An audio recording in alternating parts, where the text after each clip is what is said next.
Global star Ram Charan హీరోగా నటిస్తోన్న తాజా సినిమానే గేమ్ చేంజర్.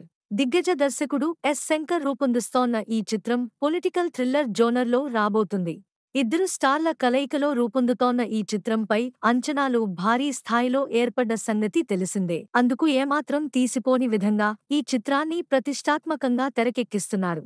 హై రేంజ్లో రూపొందుతోన్న గేమ్ చేంజర్ మూవీ షూటింగ్ 2021లోనే ప్రారంభమైంది. దీన్ని 2023లో విడుదల చేస్తున్నట్లు అనౌన్స్ చేశారు. కానీ అనుకున్న సమయానికి షూటింగ్ పూర్తి కాని కారణంగా దీన్ని వాయిదా వేస్తూనే ఉన్నారు. ఇప్పటికి కూడా ఈ సినిమాకు సంబంధించిన చిత్రీకరణ పూర్తి కాలేదు.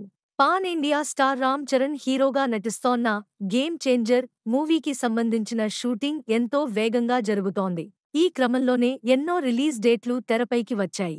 అయితే తాజా సమాచారం ప్రకారం ఈ మూవీని వచ్చే ఏడాది సంక్రాంతి కానుకగా రిలీజ్ చేస్తున్నారట. దీనిపై మరికొద్ది రోజుల్లోనే అధికారిక ప్రకటన రాబోతుందని తెలిసింది. వాస్తవానికి అప్పుడే చిరంజీవి, విశ్వంభర కూడా రిలీజ్ అవుతుంది.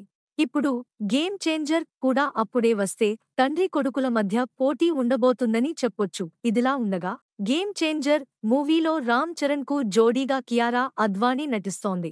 ఈ పాన్ ఇండియా సినిమాలో శ్రీకాంత్, జయరాం, అంజలి, రాజీవ్ కనకాల తదితరులు కీలక పాత్రలు చేస్తున్నారు. ఈ చిత్రాన్ని శ్రీ వెంకటేశ్వర క్రియేషన్స్ బ్యానర్ పై దిల్ రాజు ఎంతో ప్రతిష్టాత్మకంగా నిర్మిస్తున్నారు. దీనికి తమన్ మ్యూజిక్ ఇస్తున్నాడు.